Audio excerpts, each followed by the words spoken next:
Crackdown 404 channel में आपका स्वागत है दोस्तों।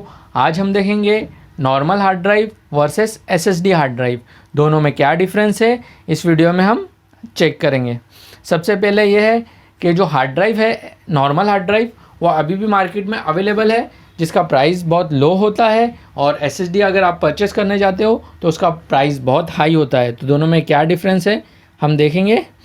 क्योंकि नॉर्मल हार्ड ड्राइव अभी भी मिल रही है। नॉर्मल हार्ड ड्राइव जो है वो एक नॉर्मल यूजेस के लिए होती है, वेब सर्फिंग या नॉर्मल कोई ऐसा डेटा है और कोई ऐसा सॉफ्टवेयर है जो लाइट सॉफ्टवेयर है, एक्सेस होता है, उसके लिए बहुत ही अच्छा हार्ड ड्राइव है। आप इसे एक्सेस कर सकते हो, यूज़ कर सकते हो, क्योंकि इसमें ज़्यादा आपको डेटा स्पीड नहीं मिलती है।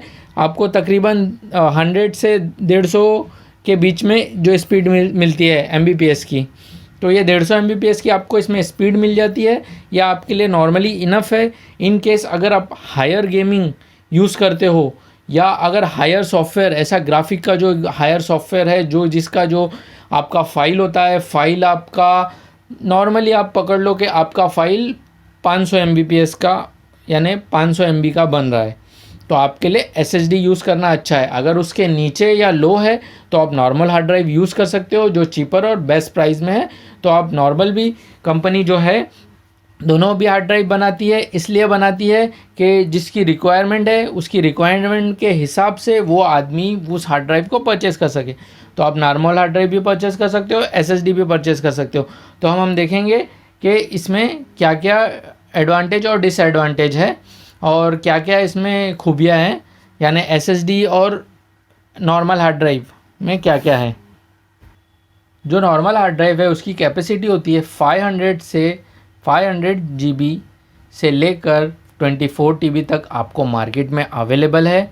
और जो SSD है, आपकी SSD 120 GB टू 4 TB तक आपको अवेलेबल है। 4 TB के ऊपर आपको SSD अवेलेबल नहीं होती है।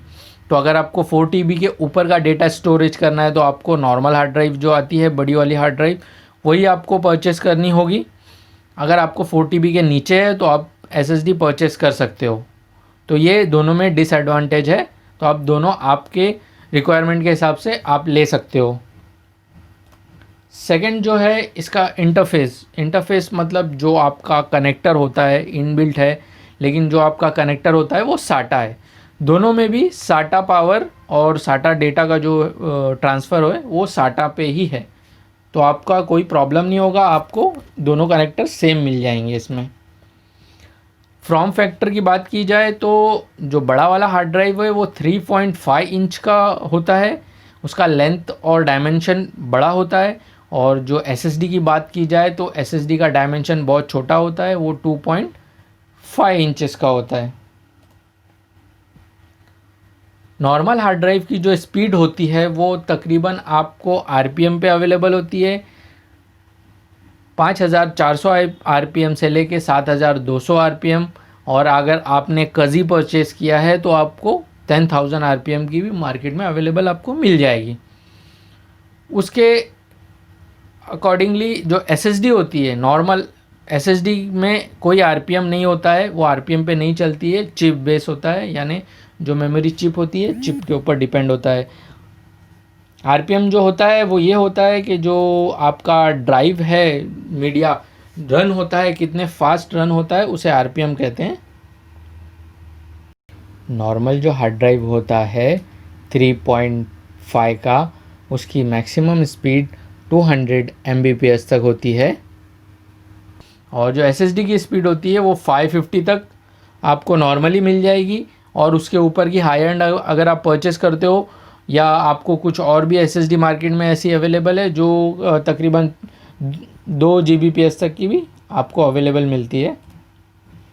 और एक्सेस टाइम जो MS होता है, यानी स्लो स्पीड होती है, जो MS पे ऊपर डिपेंड होती है, जितने MS होगी उतनी फास्ट आपका डेटा रिस्पॉन्स होता है। तो जो नॉर्मल हार्ड ड्राइव है वो रिस्पॉन्स बहुत स्लो करती है, 5 to 8 MS तक की रिस्पॉन्स टाइमिंग होती है। और जो SSD होती है उसका 1 MS का रिस्पॉन्स टाइम होता है। तो रिस्पॉन्स टाइम की वजह से आपकी स्पीड में बहुत डिफरेंस होता है। तो normal hard drive almost slow ही होती है, SSD जो है वो 5 टाइम बेटर होता है। एनर्जी की बात की जाए तो SSD की जो एनर्जी है वो 2 वॉट्स से 5 वॉट्स के बीच में होती है, और नॉर्मल हार्ड ड्राइव की जो एनर्जी होती है वो 6 वॉट टू आपको 15 वॉट्स तक मार्केट में अवेलेबल हो जाएगी। वेट को देखेंगे तो जो नॉर्मल हार्ड ड्राइव है वो तकरीबन एक हार्ड ड्राइव जो होती है वो 750 ग्राम्स की होती है, तो तकरीबन 1 किलो के करीब में पहुंच जाती है। कोई कोई ज़्यादा और कम भी होती है, यानी 500 ग्राम तक भी आपको मिल जाएगी। तो डिपेंड होता है कि कौन सी कंपनी की हार्ड ड्राइव है। SSD जो है आपको 40 टू 50 ग्राम्स के अंदर ही मिल जाएगी, यानी वेट आपका पूरा ही लॉस हो जाएगा अगर आप SSD परचेस करते हो तो। वारंटी की बात की जाए तो जो नॉर्मल हार्ड ड्राइव की वारंटी होती है वो 1 ईयर होती है, जो बेसिक नॉर्मल हार्ड ड्राइव लेता है वो 1 ईयर होती है। एंड इसमें जो ब्लैक कलर की हार्ड ड्राइव आती है उसकी वारंटी आपको 5 ईयर की मिल जाती है।